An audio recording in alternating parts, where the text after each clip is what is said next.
नमस्कार, मेधज astro channel पे मेधज परिवार और संस्कार में आप सबका बहुत बहुत स्वागत है। दिन 19 फरवरी 2026 गुरुवार। तिथि से श्री मापनोति, तिथि श्री प्रदान करती है। तिथि है द्वितीया। द्वितीया तिथि भद्रा तिथि है और भद्रा तिथि अशुभ तिथि मानी जाती है। अशुभ तिथि तब होती है भद्रा जब चंद्रमा कर्क, सिंह या कुंभ या मीन राशि में हो, जो कि आज है। अतः ये तिथि एक अशुभ तिथि मानी जाएगी। आज के दिन कोई भी शुभ कार्य वर्जित है। तिथि श्री प्रदान करती है। अगर अशुभ तिथि में आप कोई भी कार्य करेंगे तो आपको अपयश की प्राप्ति होगी, हानि की प्राप्ति होगी और अपमान का सामना करना पड़ेगा। ये बात हम लोग को गौर करनी चाहिए। ऐसे जो दिन आए जिसमें हम लोग को ये सावधानी बरतनी पड़े, उन दिनों पे लो प्रोफाइल रहना आज के दिन में श्रेयस्कर होगा। द्वितीय तिथि में वैसे भी धनु और मीन राशि दग्ध होती है। धनु और मीन राशि दोनों के ही स्वामी गुरु हैं, जो वर्तमान में वक्री हैं। मगर इस वक्रत्व का दग्ध पे लाभ नहीं मिलेगा।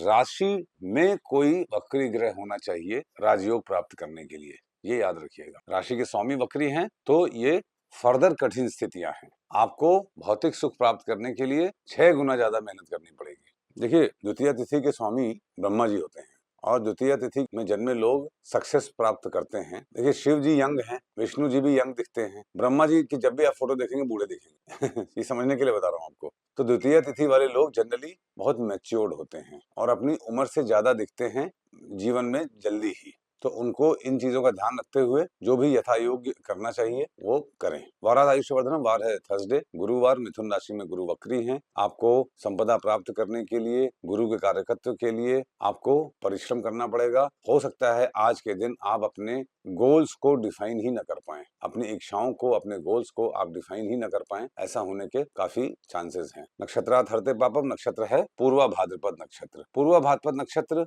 गुरुवार के दिन, चूंकि विंशोत्तरी में कारकत्व तो गुरु हैं, मगर ये कोई बहुत आउटस्टैंडिंग योग नहीं बनाता है, खराब योग भी नहीं बनाता है, मीडियम टाइप का शुभ योग बनाता है, सो टाइप का। पूर्वा भाद्रपद नक्षत्र में जब चंद्रमा होते हैं तो पुनर्वसु, चित्रा और उत्तराषाढ़ा भी सर्वतोभद्र के अनुसार जागृत हो जाता है। देखिए, सर्वतोभद्र सबसे बड़ा चमत्कार है। डायरेक्शंस आप याद रखिए। ईस्ट डायरेक्शन में जो नक्षत्र हैं वो कृतिका से आश्लेषा तक, साउथ में जो हैं वो मघा से विशाखा तक, वेस्ट में जो नक्षत्र हैं वो अनुराधा से श्रवण तक, और जो नॉर्थ के नक्षत्र हैं वो धनिष्ठा से भरणी तक। आपकी कुंडली में जो ग्रह भी हैं उनको भी आप उन डायरेक्शंस के अनुसार समझ सकते हैं। कोई ग्रह किसी नक्षत्र में है, अगर लग्न या लग्नेश पूर्व दिशा के नक्षत्र में है तो आपको सक्सेस वहां मिलेगी। एक रहस्य है जो कि मैं आपको बताऊंगा कुछ दिनों बाद कि कौन सी दिशा आपके लिए वर्जित है। ये अगर कमेंट्स में आप अपने लिखिए कि आपको क्या लगता है कि कौन सी दिशा वर्जित है, तो मैं इसका आगे जवाब दूंगा संडे के दिन लाइव सेशन में। पूर्व भाद्रपद नक्षत्र बड़ा ही अनएक्सप्लोर्ड नक्षत्र है। इसके डीटी हैं अज एक पाद, एक पैर वाला बकरा। एक पैर से क्या तात्पर्य है? एक पैर वाला बकरा मतलब क्या हुआ, और एक पैर से होना मतलब क्या हुआ? तपस्या। पूर्व भाद्रपद नक्षत्र के लोग भगवान शिव का रूप होते हैं और वो जीवन में अनएक्सप्लोर्ड होते हैं। उनको अपने सामर्थ्य का खुद ही मालूम पता नहीं होता है। जब समय के साथ वो आध्यात्मिक होते जाते हैं तो उनका पोटेंशियल बढ़ता जाता है। एक पैर जमीन पे होना और वृक्षासन में खड़े होना सबसे बड़ी रेमेडी है आज के दिन। पूर्व भाद्रपद के नक्षत्र के लोग चूंकि दोनों पैर जमीन पे नहीं होता, इसलिए इनको ये डिटैच्ड ज्यादातर होते हैं। भगवान शिव से ज्यादातर लोगों ने विवाह करने की चेष्टा की और अपनी इच्छा जाहिर की। पार्वती जी भी एस्पायर करती थी उनसे विवाह करने के लिए। पूर्व भाद्रपद के नक्षत्र वाले लोग अपने संतानों से भी बहुत अटैच्ड नहीं होते हैं, कर्म पे ही रहते हैं और उनका घर परिवार पूरा, उनको पूर्ण सुख मिलता है घर परिवार का। देखिए, इसके एक गुप्त बात बताता हूँ आपको मैं। पूर्व भाद्रपद के डीटी है कुबेर। अब कुबेर की खास बात क्या है? कुबेर किसी के पास नहीं जाते, लोग कुबेर के पास जाते हैं संपदा मांगने के लिए।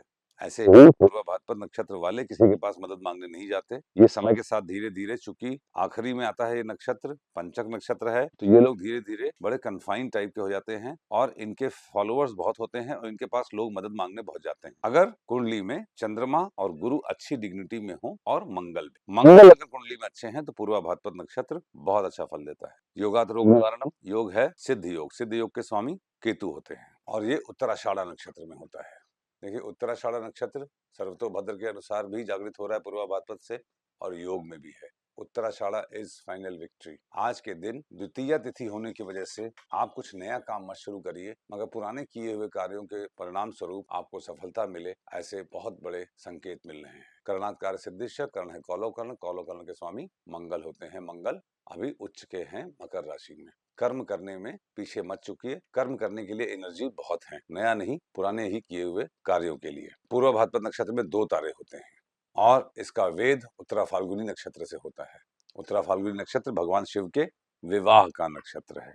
विवाह का नक्षत्र भगवान शिव के नक्षत्र से वेद में है, अर्थात आज के दिन चूंकि द्वितीया तिथि है, कोई उल्लास वाले कार्य न करिए, अदरवाइज सफलता न प्राप्त हो, ऐसे संकेत हैं। घर से बाहर निकलने से पहले जीरा खा के निकलिए।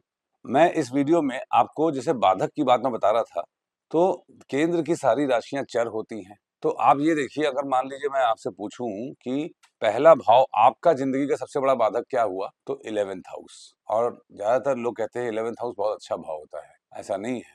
11th हाउस में यदि लग्न का स्वामी हो या 11th हाउस का स्वामी लग्न में हो तो गेन्स जरूर होती हैं, मगर बहुत बाधाओं के बाद होती हैं और वो अनप्लेजेंट होती जाती हैं। बाधक भाव के स्वामी का जिस भाव से बाधक है, संबंध होने पर उस भाव से रिलेटेड बहुत सारे ऑब्स्टेकल्स आती हैं। इसको भी मैं क्लोज ग्रुप में जब हम संडे को करेंगे क्लास, तो उसमें एक्सप्लेन करूंगा। आपका दिन शुभ हो। Thank you very much.